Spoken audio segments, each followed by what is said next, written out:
Okay, we are live. Hope you guys are having a great Friday and a great end to your week. Was thinking so much about what I wanted to talk about today for this Facebook Live, and I had so many topics in my head because I've been having a lot of really good and really powerful conversations with clients this past week regarding consistency, regarding not being perfect, especially over this time of year, regarding just the length of time that it's going to take for some people to achieve their long-term goal because they just have big goals. Conversations regarding just like coaching and what it's like to have a coach and what the expectations should be, and just all this and so many like really golden topics that I know you guys would all benefit from. But there was one that like really stuck out to me when I was reflecting yesterday. So I wrote all those other ones down, so I'm going to save those for future lives, future recordings. But I really want to touch on this one. And you probably see from, the title of this live, it's called Embrace the Ride, and very, very short. And you're probably like kind of getting a gist of, what I'm probably going to talk about, but also probably left little questions unanswered just from the title, exactly, what I'm referring to. But I've had a lot of conversations with people who they have like long-term goals, and their goals are going to take a longer period of time than what they maybe initially thought or what they always thought in their head. Like it's so easy to scroll through social media or look online and see, okay, like let's say if you want to lose 40 pounds, it's so easy to go online, look up like the best diet or the best weight loss program or this or that, and see these transformation pictures of people losing 40 pounds, and maybe some of them losing it in a very short period of time. But it's really important to remember that so much of what's on social media, especially in the weight loss industry, which is really unfortunate, so much of it is just fabricated, like just made up. Some of these pictures are edited, altered, so like it's making them look like they're losing more weight than what they actually are. And then they just stamp a number on it of a certain amount of pounds, and it's not even necessarily true. Some of these photos of people losing maybe 40 pounds, and they say, oh, this person lost 40 pounds in 4 months. They might have actually lost it in 12 months or a year and a half, but they're just claiming that it's 4 months. And you would never really necessarily know. And there are other like things or exaggerations that companies make. But if you like want to, going back to another point too, like if you see somebody, maybe they actually did legitimately lose 40 pounds in let's say 6 months. But that's a pretty fast pace when it comes to weight loss, and probably faster than most people can lose weight and actually keep it off afterwards. So just because you see somebody achieve this like huge transformation in a short period of time doesn't necessarily mean that they are going to keep that weight loss off long term. And they also may have made some really huge sacrifices to lose that weight, right? Like you think about this TV show, I don't even know if it still airs anymore, but it used to, called The Biggest Loser, where people would go on the show. They would spend like 3 months or something on this like ranch with these trainers, and they would lose a ton of weight in a short period of time. A lot of these people were like very, very overweight for one, but then also their entire lifestyle over those 3 months just drastically changed because they were living on this ranch. They couldn't buy any of their own food. They were forced, like hassled to exercise for hours and hours and hours per day. So they achieved this like dramatic transformation in a short period of time. But a lot of those people after the show ended up actually gaining the weight back and maybe even being in a worse spot before they even started the show. So like just seeing a simple before and after, you don't know, what this person had to give up to lose the weight. Also, you don't know how likely they are to gain the weight back. Then you also don't know if the post, like the numbers regarding the transformation picture, are full of really lies, or you don't even know if the pictures are actually like unedited. So when like I have clients who they want to lose, let's say 40 pounds, sometimes they come into the program with this unrealistic expectation that they're going to lose 40 pounds in like 6 months, and they're going to be able to maintain it for life and, maintain these results forever. And it's just not the case for like literally almost 100% of people.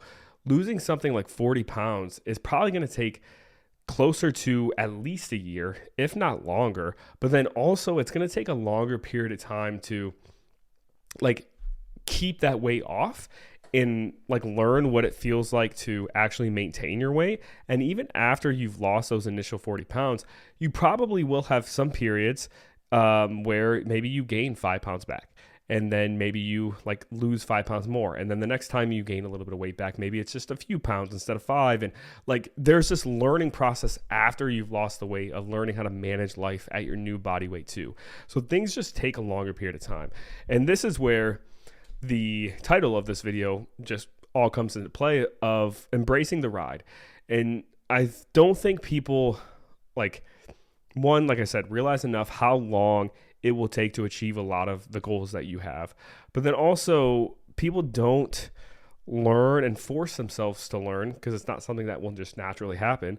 You have to force yourself to learn to embrace the ride along the way.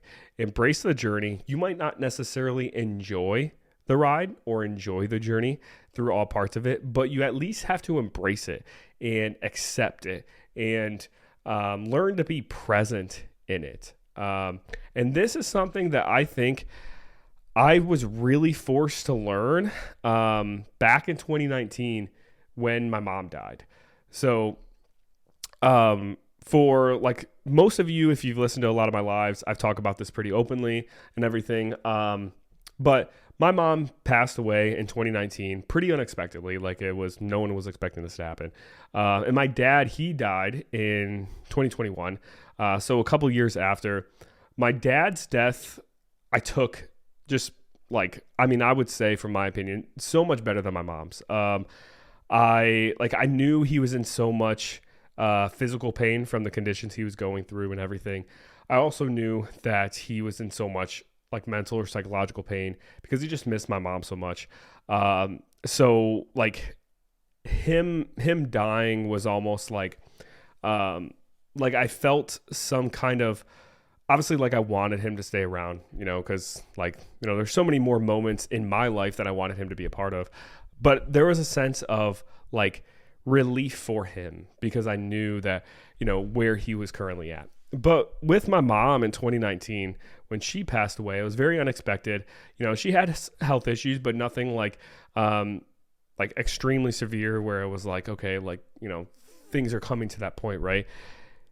And with her, I dealt with a lot of depression, a lot of anxiety, a lot of guilt, a lot of just built up emotions and just like shock and all that kind of stuff.